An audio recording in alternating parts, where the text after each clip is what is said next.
இனிமே நீ போஸ் மட்டும் கிடையாது, உனக்குன்னு ஒரு கோட் நேம் இருக்கு, சர்தார்.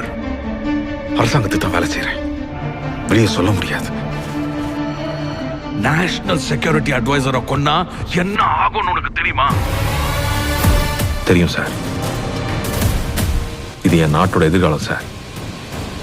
அதுக்காக எதை வேணா இழக்க நான் தயாரா இருக்கேன். கடைசி வரைக்கும் இந்த கவர்மெண்ட் உங்களை துரத்திக்கிட்டே இருக்கும்பா.